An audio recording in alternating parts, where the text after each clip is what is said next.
নমস্কার, আপনারা দেখছেন লামডিং টাইমসের অনুষ্ঠান ইস্যু অফ দ্য উইক। এবার ইস্যু অফ দ্য উইকে আমরা কোনো রাস্তাঘাট, যেটা পূর্বে আমরা দেখিয়েছিলাম রাস্তাঘাট, নালা নর্দমা, আবর্জনা, সেগুলো এবার আর ইস্যু অফ দ্য উইকে আমরা নতুন করে আর দেখাবো না। এবার ইস্যু অফ দ্য উইকে আমরা যেটা দেখাবো, যে কথাটা বলবো, সেটা হচ্ছে খুব গুরুত্বপূর্ণ কথা। সেটা হচ্ছে আজ লামডিংবাসী, স্পেশালি লামডিংয়ের ক্ষুদ্র ব্যবসায়ীদের মনের কথা, লামডিংয়ে ক্ষুদ্র ব্যবসায়ীদের জীবিকা নির্বাহের কথা, লামডিংয়ে রেল শহর লামডিংয়ে যারা ছোট ছোট ব্যবসায়ীরা আছে, লামডিং বাজারের যে অবস্থা, যে বেচা বিক্রি কম বা কেনাকাটা কম হচ্ছে, ব্যবসা কম হচ্ছে, সেই ব্যবস্থার কথা বলবো। আমরা কথা বলবো জীবন সংগ্রামের কথা। আজ রেল শহর লামডিংয়ের যে অবস্থা, সে অবস্থার কথা, যে রেল শহর লামডিংয়ের বাজারের যে দুরবস্থা, সেই দুরবস্থার কথা আজ আমরা বলবো। ক্ষুদ্র ব্যবসায়ীরা চিন্তায় পড়ে গেছে, কারণ এমনও ব্যবসায়ী আছে লামডিং বাজারে যাদের সকালে ধূপকাঠি জ্বালিয়ে বন্যি, ধূপকাঠি তো জ্বালায়, দোকান খুলে, কিন্তু সারাদিনে বন্যি হয় না। এই ধরনের ব্যবসায়ীরাও আছে লামডিং বাজারে। লামডিং বাজারে অনেক ব্যবসায়ীরা আছে যারা হয়তো দোকানের ভাড়া দেবে, কিভাবে দেবে, তার জন্য চিন্তিত হয়ে পড়েছে। লামডিং বাজারে এই ধরনের ব্যবসা যে দুরবস্থা হয়ে আছে, যে আগে ছিল 2-3টা কর্মচারী, এখন ব্যবসার এই খারাপ অবস্থার জন্য যে কর্মচারীদেরকে ছাড়িয়ে দিয়েছে, কর্মচারীর বেতন দিতে পারছে না, এই ধরনের ব্যবসায়ী লামডিং বাজারে আছে। শুধু লামডিং বাজারের এই ব্যবসায়ীরাই না, লামডিং বড় বাজারের কথা বলছি না, লামডিং কলোনিতে যে ছোটখাটো দোকানগুলো আছে, সেখানেও কিন্তু দেখা গেছে আগের মতন ব্যবসায় নেই। দেখুন, আমরা কোনো রাজনীতির কথা বলতে চাই না, আমরা কাউকে দোষারোপ করছি না। বর্তমান যে লামডিং বাজারের দুরবস্থা, সেটা কিন্তু চির সত্যি কথা। চলুন দেখে নিন আমাদের সার্ভেতে কি বলেছে লামডিং টাইমসকে লামডিং বাজারের যারা ক্ষুদ্র ব্যবসায়ীরা আছে বা যারা ব্যবসায়ীরা আছে কি বলেছে, নিজের মুখেই, উনাদের মুখ থেকে শুনে নিন উনাদের নাম দীপঙ্কর রয়, দোকানের নাম সন্ধ্যাঞ্জলি, জ্যোতি সিনেমা হলের সামনে। বেচা বিক্রি প্রচন্ড খারাপ। আগে আমার 2টা স্টাফ ছিল পারমেন্ট, এখন 2টা স্টাফেরও এই বেচা বিক্রির জন্য আমি ছেড়ে দিয়েছি। বেচা বিক্রি এত কম, আমি এখন নিজে একলা দোকানদারি করি আর কি। মানে বেচা বিক্রি প্রচন্ড খারাপ। আমার নাম সৌম্যরূপ দেবনাথ, দোকানের নাম নাথ ব্রাদার্স। সেল তো মানে আগের মতো কিছুই নাই, এখন মার্কেটের অবস্থা তো খুবই খারাপ, ওই হিসাবেই চলছে আর কি। কি ভাবেন?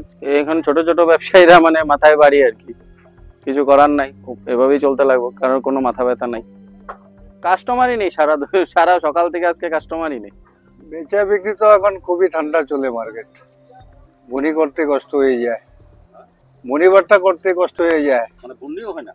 হ্যাঁ, বনি করতে মানে কষ্ট, মনি ছাড়াও যেতে লাগে কোনো সময়, কি বলেন? মনি ছাড়াও যেতে লাগে কোনো সময়। খুবই খারাপ মার্কেটের অবস্থা। मेरा नाम अशोक कुमार जैन है, मेरा दुकान का नाम है महावीर स्टोर। बिजनेस तो अभी आगे जैसा एकदम ही नहीं है, आगे से बहुत ही खराब चल रहा है। अभी तो मतलब सुबह से लेकर शाम तक एकदम कोई कस्टमर ही नहीं रहता है यहाँ। तो पहले तो सेल बहुत अच्छा ही होता था, और अभी तो पूरा ही एकदम डाउन ही चल रहा है पूरा कंटिन्यू। यहाँ आज हम कोई स्टाफ रखेगा नहीं, तो हम लोग क्या स्टाफ कोई भी आता है तो हम लोग रख लेता है। अभी कोई स्टाफ को भी रखे तो उसको वेतन देना हमारा मुश्किल हो जाएगा।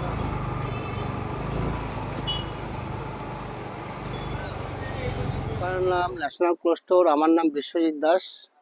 ব্যবসা লামডিংয়ে ডে বাই ডে খুবই খারাপের দিকে যাচ্ছে।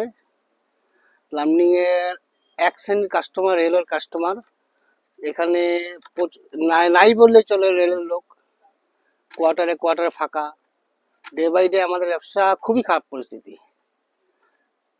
আছে যারা বাইরের বহিরাগত যে চাকরি বাকরি করছে, বাইরের থেকে আসছে, কিন্তু তাদের কেনাকাটা খুবই সীমিত পরিমাণ। দাদা বহুত খারাপ চলছে, আর এরকম অবস্থা হইলে দোকানদারি আমরা বন্ধ করে চলে যেতে হইব।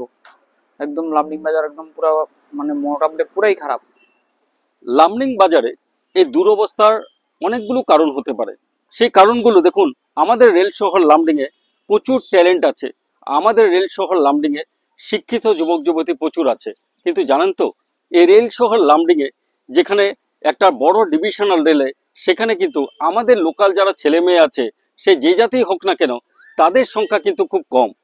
কারণ অনেক হতে পারে, সেটা আলাদা ম্যাটার, কিন্তু চিরসত্যি কথা, রেল শহর লামডিংয়ে, লামডিং ডিভিশনে আমাদের লোকাল যারা ছাত্রছাত্রী আছে বা যুবক যুবতী আছে তাদের লোকাল চাকরির যে রেলের যে চাকরি সেখানে কিন্তু আমাদের ছেলে মেয়ের সংখ্যা কিন্তু প্রায় নেই বললে চলে।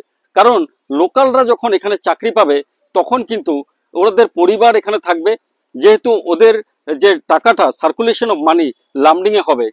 আরেকটি কারণ আমি বলবো যে লামডিং এ দেখুন, রেল শহর লামডিং এ কোনো ধরনের ছোট বড় ইন্ডাস্ট্রি নেই। আমরা রেলের উপরে ডিপেন্ড। ছোট বড় লামডিং এ কোনো ধরনের ইন্ডাস্ট্রি নেই। আমরা কিন্তু রেল শহর লামডিং রেলের উপরে ডিপেন্ড হয়ে আছি। যেহেতু এখানে কোনো কল কারখানা নেই, সেখানে কোনো বিশেষ ইনকাম সোর্স নেই। আমাদের ট্যালেন্ট আছে, আমাদের ছেলে মেয়েদের ট্যালেন্ট আছে, সার্টিফিকেট আছে, শিক্ষা আছে, ডিগ্রি আছে, কিন্তু জব নেই। আজ এই এখানে যেহেতু ইন্ডাস্ট্রি নেই, সেখানে সেরকম ধরনের কোনো ইনকাম সোর্স নেই। আরেকটা কারণ হতে পারে, দেখুন আমাদের এই রেল শহর লামডিং এ যেমন আমি বলছি কানেক্টিভিটি, যেমন কানেক্টিভিটি খুব ইম্পর্টেন্ট। আজ আমাদের যদিও লামডিং জংশন, কিন্তু ট্রেনগুলো আসে আর যায়। আগের মতন কিন্তু সেখানে বাইরের থেকে মানুষ আসা খুব কম।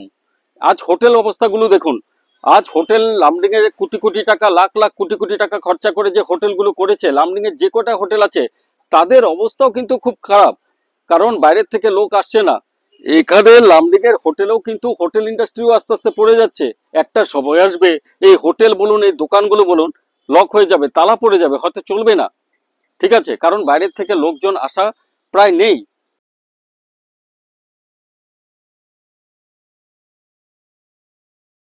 ব্যবসা তো অনেক আগের থেকে অনেকে ডাউন চলছে। আর আমরা হোটেলটা 2005-এর সময় আমি খুলেছিলাম, তখন যে মার্কেট পেয়েছিলাম, যে হারে লোক আসতো বাইরের থেকে, ওটা আন্দাজ থেকে এখন অনেক কমে গেছে। আর হোটেলের ব্যবসা বাইরের থেকে লোক যদি কম আসে তো অটোমেটিক এই প্রভাবটা বাজারের মাঝখানে সব জায়গাতে পড়ে। কারণ হোটেলে যে একটা বাইরে মানুষ আসবে, সে তো অটোমেটিক্যালি সে এখান থেকে অটো যাবে, অটো ইনকামে সে একটা একদম কম আসছে, চলছে, কোন রকম চলছে। এই ধরনের একটা কথা চলছে। এখানে কোনো ধরনের সে ধরনের স্কিল ডেভেলপমেন্ট করা, কোনো ধরনের ইনকাম সোর্স বা উপার্জন করার যে মানে প্রজেক্ট, সে ধরনের প্রজেক্ট কিন্তু লামডিং এ নেই। আরেকটা কথা আমি বলবো, লামডিং দেখুন যে কোনো জায়গায় যদি ট্যুরিস্ট প্লেস ডেভেলপ হয়, সেই জায়গা কিন্তু ডেভেলপ হয়। আজ লামডিং এ কিন্তু সে ধরনের কোনো কিছু নেই।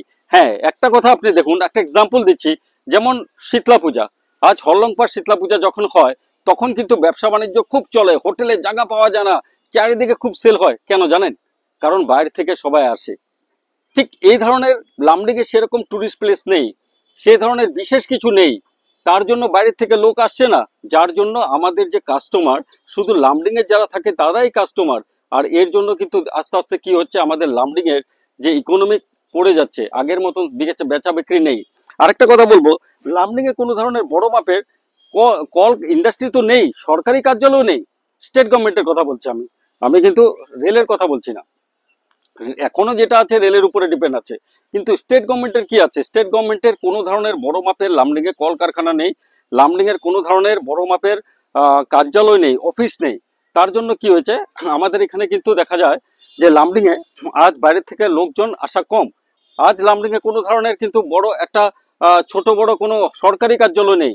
উল্টো লামডিং থেকে সবাই বাইরে যাচ্ছে। লামডিং এর যুবকেরা যুবতীরা ম্যাক্সিমাম দেখা গেছে আসামের বিভিন্ন রাজ্যে তথা দেশের বিভিন্ন প্রান্তে কিন্তু কাজ করছে। কারণটা কি? লামডিং এ কিছু নেই, চুরির সংখ্যা বৃদ্ধি পাচ্ছে। দেখুন সত্যি কথা, আজ লামডিং এ চুরির সংখ্যা বৃদ্ধি হয়েছে, লামডিং এর ড্রাগস, মদ, নেশা জাতীয় সংখ্যা বৃদ্ধি হয়েছে, চুরির সংখ্যা বৃদ্ধি হয়েছে। কারণটা কি? তার একটাই কারণ, সেখানে কোনো ধরনের ইনকাম সোর্স নেই।